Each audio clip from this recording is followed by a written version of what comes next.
तो नय तरह इया मिद हा गई फाचा फाचा नेलोक कानते फाचा तो हेंदे हड़ा तीना फाचा तो हेंदे हड़ हेंदे ताना तो हेंदे ना मिटन ग्लो जहां तहन। हेलो फ्रेंड्स इया संतरी ब्लॉग सारिका चैनल सानाम को सगुन दाराम और तेहेन मी नोडे देबोन फाचा ᱧᱚᱜᱚᱜᱼᱟ तो ओना क्रीम यूज लेनखान गे अडिटा मेदहा ग्लो ग्लो ñेलोग गया और इन जहां से चला लेनखान गे ओना गे बेसी जहां से चला लेनखान गे ओना गे बेसी यूज गया नोनी तो इया ब्लीच ही अजवाय लिया ओना दो हिकनो फेम ब्लीच और ओना जो दोमे गे भागी बुझो गया और ओजो लेखान अपना हेदे हर दो कज फाचा हम ñेलोआ और ना तो फेम ब्लीच दो दिन दो अजो दो बांग ठीक गया माजे माजे जहाना अनुष्ठान छाड़ा गे इन अजोग गया और भागी सजेशन गे इन लैया बड़ी दो बांग जो ना तो प्रतिदिन अजोग तो ठीक बांग कना माजे माजे जहाना क्वेश्चन हुई खान दो अजोगाबन पाखान दो बांग तो इन नय तरह अड्डी दिन माने प्राय मिद बछर लेका पर नय तेहेन हई अजोग लगेया जेहेतु फाचा हुआ नेल दाड़े का तिनाटा हेंदे गे मेदा को ñeloग कदिया तो ये कई तलांग फाचाई लगिया न अजोग काते तो चलो ñelaबन और नय तरह आयुर हर्बल ना नय तरह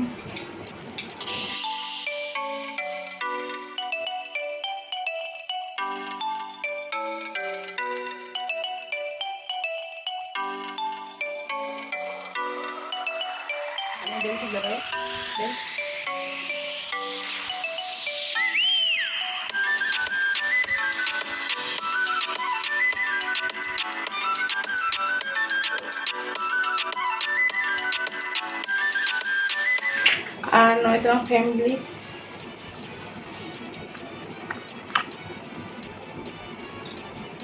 नोसा नोआ तहन गया ना कम जो एम का नोआरे कम जो एम का खूब मिद चिमटा जहां जहां बन हेंदे गया उनका हिसाब बन लगे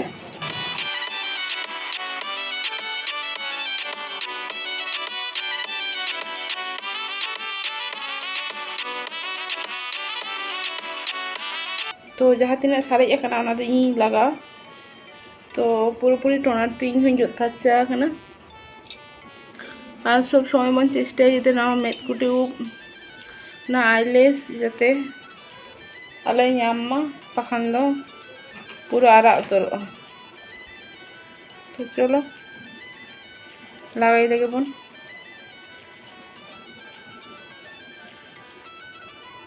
जहाँ को इन बन हेंदे गया उनको दो 15 मिनट बन दो दाड़ा और जहाँ दमे बन फाचा गया उनको दो 10 मिनट तो इन 15 मिनट इन दहया इन 15 मिनट इन 15 मिनट और नितो बजा कना 9टा तो 9टा 15% और फाचा हुआ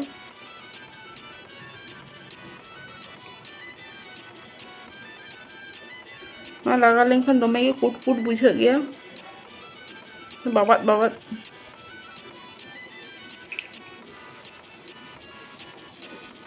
इया बन फुसकुड़ी हुई कर दिया चे चिका की खूब भागी गया कि दिन दो आलोबन ट्राई मा माजे माजे या इन जखन गे अजोग गया तखन दो जो तखन बड़ो सड़ो अनुष्ठान बांग होया तखन दो बइन लगाओ गया ना बड़ो सड़ो अनुष्ठान हुई लेखन गे लगाओ गया तखन दो बापला छाड़ा दो बइन लगाओ गया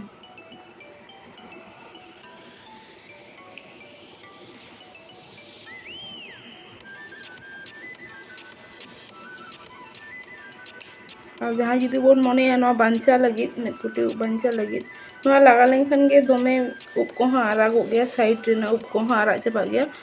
तो सब समय अभी फरक फरक सेन तबन लगा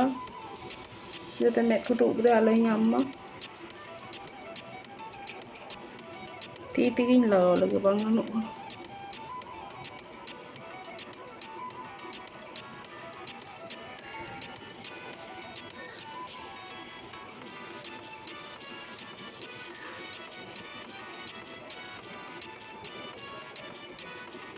नुआते क्या बागी कमी है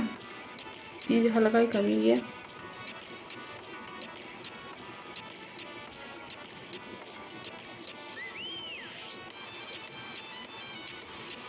আর যাহাই को दमे तुपुद हुई काबना उनको दो जेते आलोबन लगामा पान 12टा बाजार तरो में देना उना लगी ओले कना जते किछु तबु रुई लेयाबन कना अब जे जाहाई को दमे के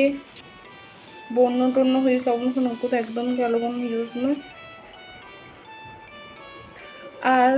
आइटम कथा जुदी जाहाई बन मने जे बाबन ठीक दाड़ेया कना कोनो कारण ते होयतो मेद को टुकरिन भेजा के तार आगे रे बेबी ऑयल लगा लेखान दो उनाटा बांग आरागोआ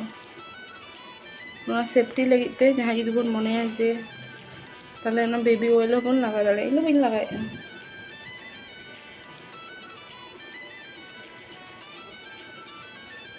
इन बिन लगाया किंतु मने रखान बन लगा दाड़े मिटटांग दो फालतू गिडी गया बार हड़ा दो पूरी चाबा उतरेना नातिर बार हड़ के मिद सानते लिंग लगा के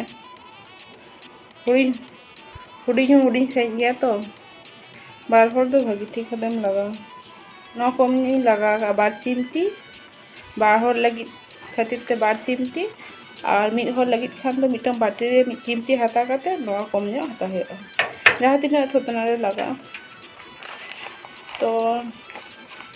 9:05 बजा खाना तो 15 हुई लखान के आलू फचा हुआ और ना तो बेसी रोहड़ दो बांग ओदा ओदा रे माने टाइम माफिक टाइम हुई लेखान के बन मुछो गिडिया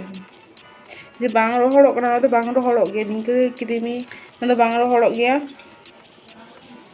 इनके दे बन आलू फचे 15 मिनट हुई लेखान के बन आलूबा रोहड़ेन और बांग रोहड़ गया जो तो बार गिन लगाई गया तो इने लके बांग रोहड़ गया और बेसी घड़ी हुई लेखान के दमे बाबाता ताई बेसी घड़ी तो बांग ओनली 15 मिनट जहां इन लेका गाय रंग ताबन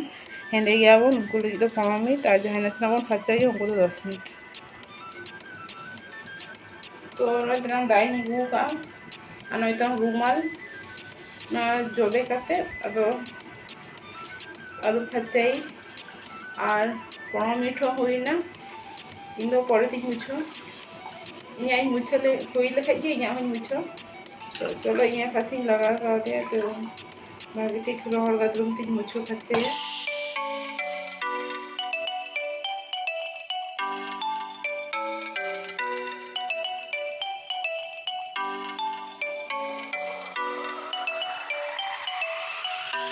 तो नय तनाम ñel दाड़े खान गया पे तीनटा फचा ᱧᱚᱜ ñelok kana तो चलो इन पर मुछे लगे तो यहाँ पूरी रोहड़ना इन मुछे लगे और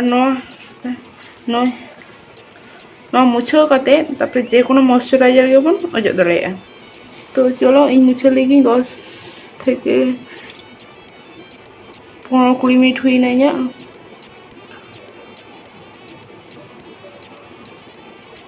10 থেকে 15-20 मिनट बन दो दाड़े এখন বাড়তি বাবন দো দাড়েয়া তো ইয়া তো 20 मिनट हुई गो ना इन्या जोत बाड़ा तेगे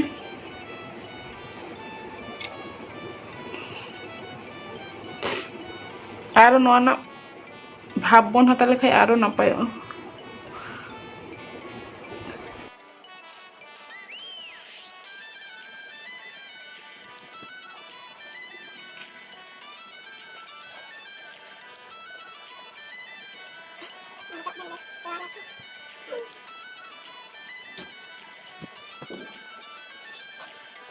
तो नय तराम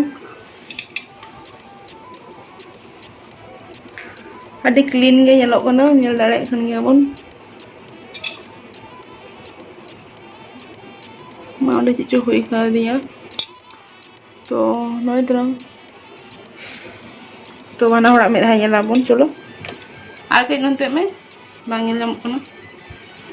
तो नय तराम इया में रहा गई फचा ñelok kan te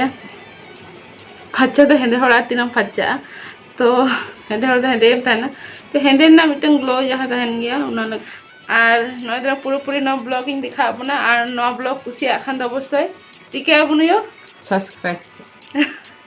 सब्सक्राइब माबन लाइक माबन शेयर माबन तो मा इनखान सानाम को गे जोहार good night tata bye bye.